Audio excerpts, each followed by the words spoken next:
Today we'll be reading Charles by Shirley Jackson. The day my son Laurie started kindergarten, he renounced corduroy overalls with bibs and began wearing blue jeans with a belt. I watched him go off the first morning with the older girl next door, seeing clearly that an era of my life was ended. My sweet-voiced nursery school tot replaced by a long-trousered, swaggering character who forgot to stop at the corner and wave goodbye to me. He came home the same way, the front door slamming open, his cap on the floor, and the voice suddenly becoming raucous, shouting, "Isn't anybody here?" So our narrator is Laurie's mom, right? My son Laurie.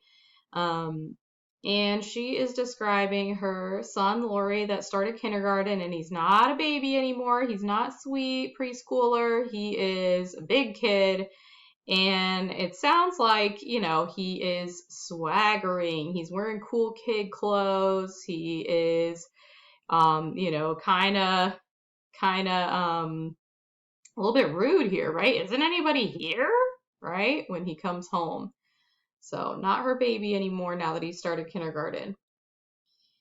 At lunch, he spoke insolently to his father, spilled his baby sister's milk, and remarked that his teacher said we were not to take the name of the Lord in vain. "How was school today?" I asked, elaborately casual. "All right," he said. "Did you learn anything?" his father asked. Laurie regarded his father coldly. "I didn't learn nothing," he said. "Anything," I said. "Didn't learn anything." "The teacher spanked a boy, though," Laurie said, addressing his bread and butter. "For being fresh," he added with his mouth full. "What did he do?" I asked. "Who was it?" Laurie thought. "It was Charles," he said. "He was fresh.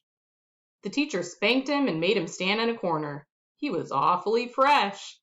So this word fresh here, right? We're kind of using that word fresh to mean like, sassy, maybe talking back, not doing what he was supposed to be doing.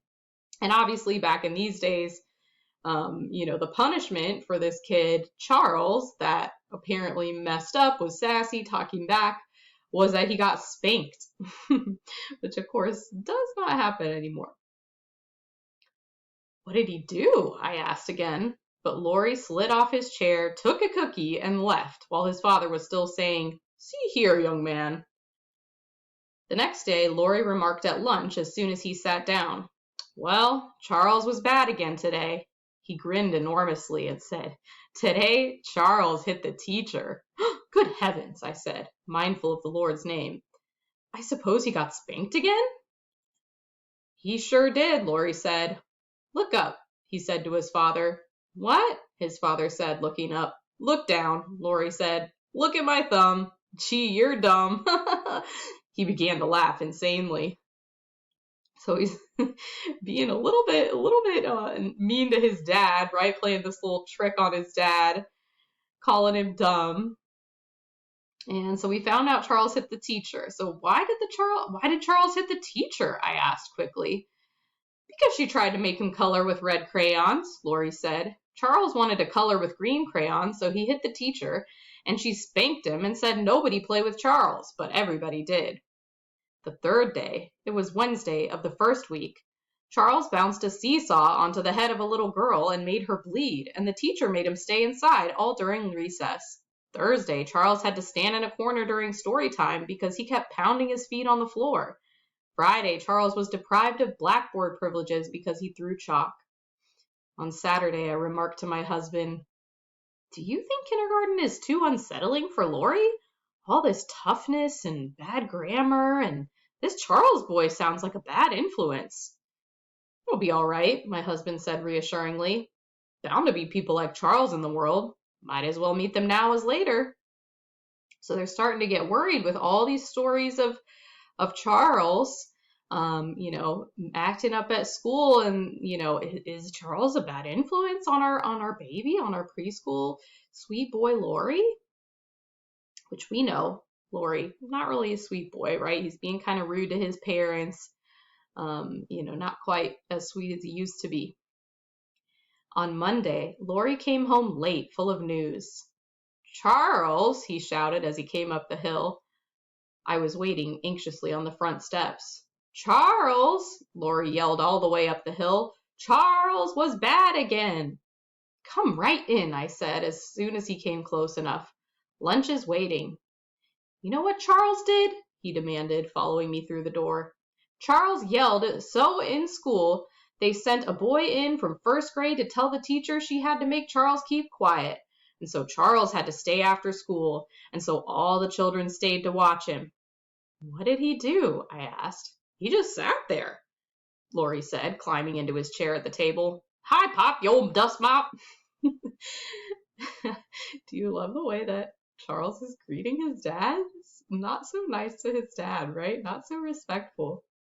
And Laurie claims that they had to stay after school to watch Charles because Charles got in trouble for yelling. So that's kind of an interesting story. I'm not sure how realistic that story is. Everybody stayed to watch Charles because he was in trouble.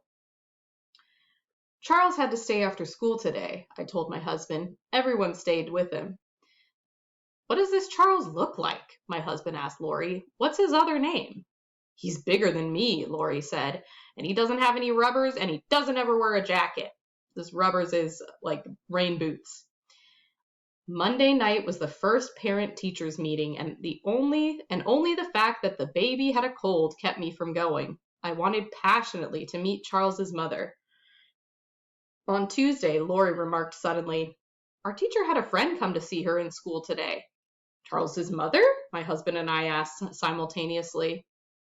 "Nah, it was a man who came and made us do exercises. We had to touch our toes." "Look," he climbed down from his chair and squatted down and touched his toes. "Like this," he said. He got solemnly back in his chair and said, picking up his fork, "Charles didn't even do exercises." "That's fine," I said heartily.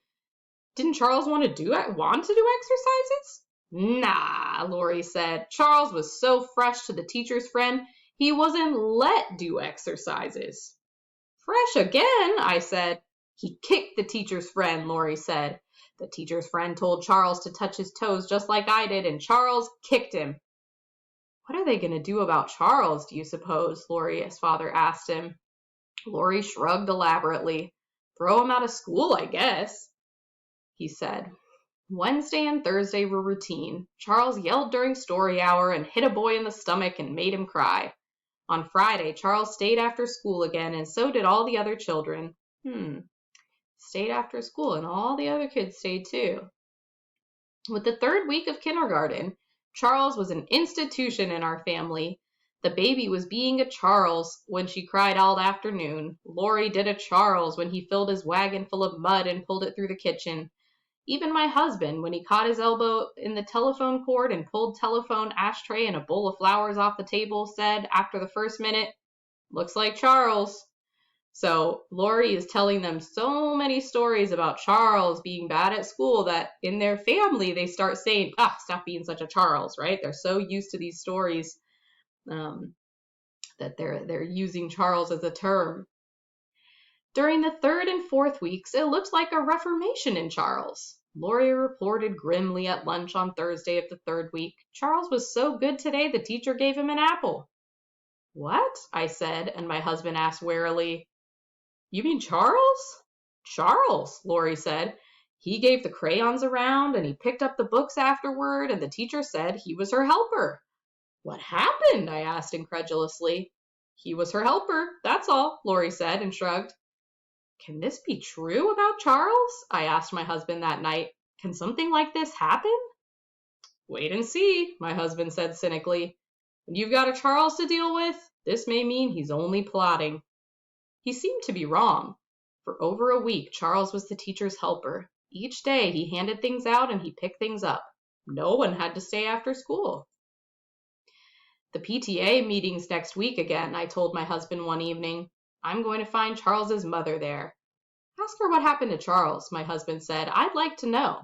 "I'd like to know myself," I said. On Friday of that week, things were back to normal. "You know what Charles did today?" Laurie demanded at the lunch table in a voice slightly awed. "He told a little girl to say a word, and she said it, And the teacher washed our mouth out with soap, and Charles laughed.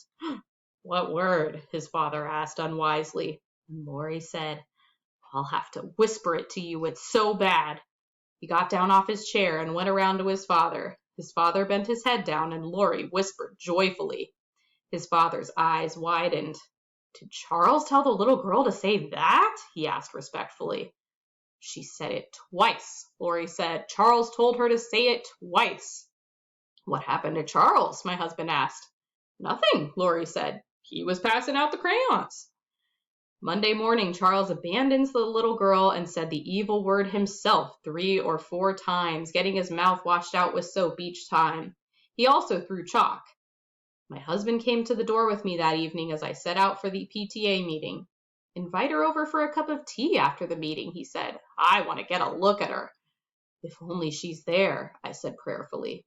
She'll be there, my husband said. I don't see how they could hold a PTA meeting without Charles's mother. So Laurie's mom is heading off to the meeting at school, and she and Laurie's dad are both really excited, interested, right? They really want to see Charles's mother. Like, what is this woman like with such a, bad kid, right? Who could this woman be? At the meeting, I sat restlessly, scanning each comfortable matronly face, trying to determine which one hid the secret of Charles. None of them looked to me haggard enough. No one stood up in the meeting and apologized for the way her son had been acting. No one mentioned Charles. After the meeting, I identified and sought out Laurie's kindergarten teacher. She had a plate with a cup of tea and a piece of chocolate cake. I had a plate with a cup of tea and a piece of marshmallow cake. We maneuvered up to one another cautiously and smiled.